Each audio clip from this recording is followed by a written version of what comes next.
Hey folks, welcome to the jungle. Well, it's August 15th, and man is it hot. We're expecting heat in the heat indices in between 105 and 113 today, and even a little higher tomorrow. It's 11:15 right now on this Saturday morning, and it's already 90 degrees. That's just the air temperature. But needless to say, extreme heat and humidity can be a real challenge no matter what size garden you have and no matter what you're growing, maybe other than cacti.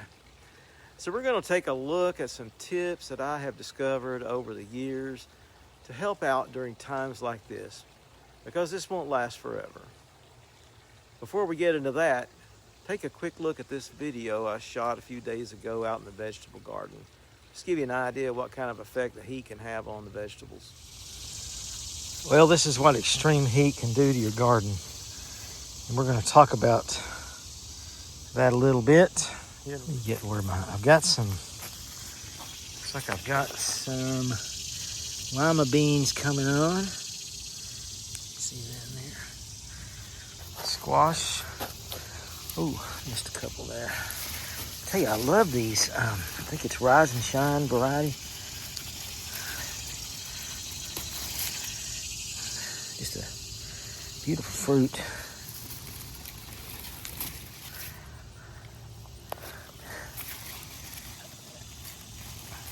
They like to hide. Sorry, I'm flicking flies. Okra coming along. See some blooms there. But the poor cucumbers, they do not do well in extreme heat. I'm getting ready to water. It's been several days since we've had rain. It's been just a few days since I watered last, but it's hard to replace Mother Nature. And I've got more lima beans and some green beans making their way up the trellis. They seem to be doing okay in the heat.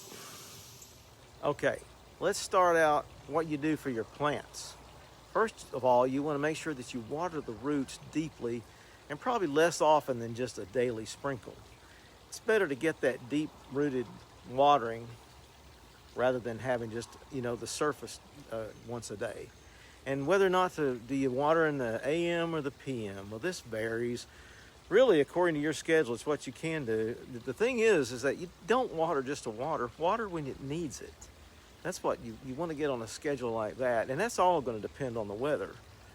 For small spaces, you can use soaker hoses or drip. Larger spaces are probably going to need a broadcast sprinkler. That's for starters, that's it. It's just getting water to the roots of the plants. And then mulch. We talked about mulch before, and this is where it's really going to come in handy and be very valuable.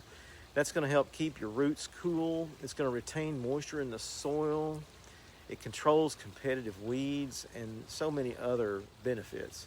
If plants like smooth hydrangea, I've got one out here in the yard, if they wilt, you can give the plants a hose shower just to cool the leaves down. And this will help water run internally in the plant. And finally, I said before, only water when it's needed. For outdoor plants, you need at least 3 to 4 inches of moisture in the soil, depending on the size of the plant. The most common mistake I see is overwatering. When a plant doesn't look good, that's usually the first thing we want to do is water it. But you can, even on outside or on house plants, you can stick your index finger in the soil or dig it with a trowel. If the soil feels dry, water. If it has any moisture in it at all, just wait and then check it again the next day. All right, let's talk about what to do for you during times of extreme heat. And you've heard this all before, probably. Hydrate. Hello. Lay off the pop and the alcohol, okay? What you wear. Wear cotton or other moisture-wicking material. Wear light-colored clothes. Wear long sleeves if you can stand it. Wear a hat to shade your head and prevent sunburned ears and noses. I have another hat I wear for that. I'll show you in a minute. Limit your time in the heat. Set a timer on your smartphone or on your watch. If you don't have those, if your spouse or partner, have them keep an eye on you. You say, hey, only stay out there 20 minutes. And we all know that when the heat index is as high as it is, that can lead easily to heat stroke and sickness. Now let's think about our mental health. I feel like that's just as important as anything. If you can't get outside due to heat-related issues, here are some things you could do while you're stuck inside. You could start planning or planting calendar for next year. Look at bulbs to plant this fall for some nice late winter, early spring bloomers. Dream a little bit about changes or additions or subtractions you want to make to your garden. Tool maintenance, something we often overlook. You clean, oil, and sharpen pruners, shears, hand tools, and larger tools like rakes, shovels, hoes, etc. There are many videos on YouTube for all of this. A nice sharp edge on a shovel makes it much easier to push into the hard ground. Look through gardening magazines or browse online for inspiration. So there are many things you can do while you're stuck inside. Now, I wanted to answer one question that someone had about water temperature in a fish pond. And because this pond gets anywhere from 5 to 6 hours of sunlight a day, which is what you want if you have blooming lilies and other aquatic plants like that. That also means direct sunlight will really warm this water. There's about 400 gallons in it, and it only takes a few hours of direct sunlight to bring that water temperature up into the mid-80s, which is just over what you want. I originally purchased this shade material. I'll show you here in a minute. This shade material for a group of hostas that I had in the lower yard. And after I cut a tree down, they got full sun for a few hours a day. So I bought this shade sail to put over them. I drove 4 stakes into the ground on the corners and then tied this shade sail off to each post. And it's suspended about 3 or 4 feet over the pond. And it gives it some extra shade during the hottest part of the day. So that helps me keep my water temperature where it needs to be. And a few times I have actually used some leftover orange juice containers. I fill them about half full of water and put them in the freezer.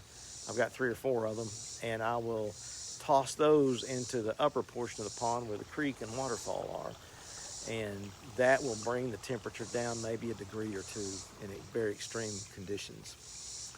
But it works for me, and I'd love to hear ideas that you've had and questions that you might have about any of this going on in the garden right now. I'm trying to just stay on topics that are happening as we go through this season. I hope that you will be careful in this heat. This is affecting a lot of the country, and I think we're in for more seasonal change as time goes on, the way the patterns are going.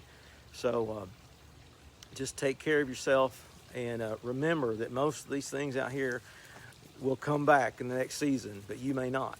So just be careful. And now, until next time, this is Bill Thomas from the Honeysuckle Urban Jungle, wishing you a great day in the yard.